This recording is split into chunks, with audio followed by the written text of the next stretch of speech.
Welcome to my poster titled Transfer of Learned Cognitive Flexibility to Novel Stimuli and Task Sets. To achieve adaptive behavior, neither stability nor flexibility are inherently beneficial. Rather, it is the ability to dynamically adapt one's flexibility level to suit varying environmental demands, referred to as metaflexibility, that facilitates optimal cognition. Below is a little animation showing how we can adjust our set point to be more stable or more flexible. Adaptive behavior also requires learning about the structure of the environment to derive optimal action policies. Relationships between elements in different environments often follow stereotypical patterns, and representing such structures confers theoretical advantages in learning when encountering a new environment. Inferring the relevant structure enables the use of policies that are beneficial in environments with a known underlying structure. In the following experiments, we asked whether people could acquire and transfer expectations about demands on cognitive flexibility across different environments. We used a probabilistic Wisconsin card sorting test. There are 256 cards in total, and here are some examples of what the cards look like. If you look at each one, they consist of 4 features. Color, there's red, green, blue, and purple. Shape, there's circle, triangle, plus, and star. Filling, there's dots, grid, stripes, and checkered. And finally, the last feature is number, 1, 2, 3, or 4 items. This is our experiment setup. Each trial consists of fixation, choice display, and feedback. On each trial, 3 cards were arranged in a pyramid, simultaneously presented on the screen. The card on the top served as the reference card, and the cards at the bottom were choice cards.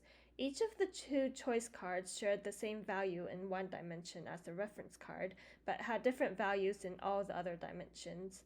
And which 2 out of the 4 dimensions is relevant is randomized across individuals. In this example here, participants had to match shape or color. Only one of the 2 dimensions was the valid matching rule at any one time, and the valid rule changed over time. It was the participants' goal to figure out, through trial and error learning, which matching rule was currently valid on a given trial. Crucially, the feedback is only 80% valid. That means that sometimes participants can get an oh no, even if they had chosen the correct sorting rule, and they might get a bonus reward even if they chose the incorrect rule. In 3 experiments, we examined whether participants could acquire and transfer knowledge about cognitive flexibility demands across different contexts. In each experiment, we had a learning phase where participants are divided into 2 groups. A high volatility group where the task rules changed every 10 trials, and a low volatility group where the task rules changed every 30 trials. Then, both groups underwent a transfer phase in a medium volatility environment where the task rules changed every 20 trials.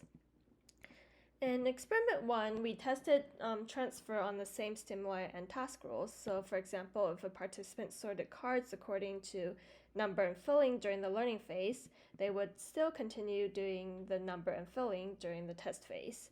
In experiment 2, we tested whether people can transfer their cognitive flexibility to different task rules. So, for example, if they sorted cards according to number and filling during the learning phase, they would now sort according to shape or color in the test phase. In experiment 3, we tested whether people transfer their cognitive flexibility to different task rules and different stimuli. So if a participant sorted cards according to number and filling during the learning phase, they would now sort cards according to gender or race using face stimuli in the test phase. Here are some example data from 2 participants, one in the low volatility group and one from the high volatility group. The solid lines show the true underlying task rules. In the training phase, the first 120 trials, the low volatility group experienced rule changes every 30 trials, and the high volatility group experienced rule changes every 10 trials. In the transfer phase, all participants experienced rule changes every 20 trials. The black dots indicate trials with a positive feedback, and the white dots indicate trials with a negative feedback. And as you can see, participants were highly accurate in doing the task. We examined choice probability as a function of trial before and after the rule change point. for the learning and transfer phases of each experiment. The orange lines represent the low volatility group and the red lines represent the high volatility group. We found that in the transfer phase of all 3 experiments, there were no differences between the low and high volatility groups before the change point. However, the low volatility group was more likely to continue performing the previous task rule after the change point. We fit reinforcement learning models to the data and compared learning rates. The first model is a simple Roskauer-Wagner model. In the transfer phase of all experiments, we see a main effect of volatility, with the high volatility groups having higher learning rates than the low volatility groups, and there were no differences between experiments. The second model is a 2 rates model, where we have different learning rates for positive and negative feedback trials. In the transfer phase of all experiments, we see a main effect of volatility, with the high volatility groups having higher learning rates than the low volatility groups. There was also a main effect of feedback, with higher learning rates for positive feedback trials. There were no differences between experiments. So, in conclusion, we show that participants adjusted their learning rates according to environment volatility during the learning phase. Crucially, we further found that the inductive biases acquired during the learning phase affected learning rates in the subsequent transfer phase and generalized to novel task rules and novel rules and stimuli.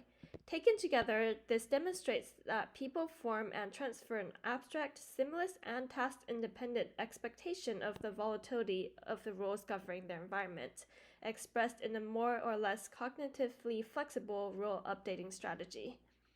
Thank you.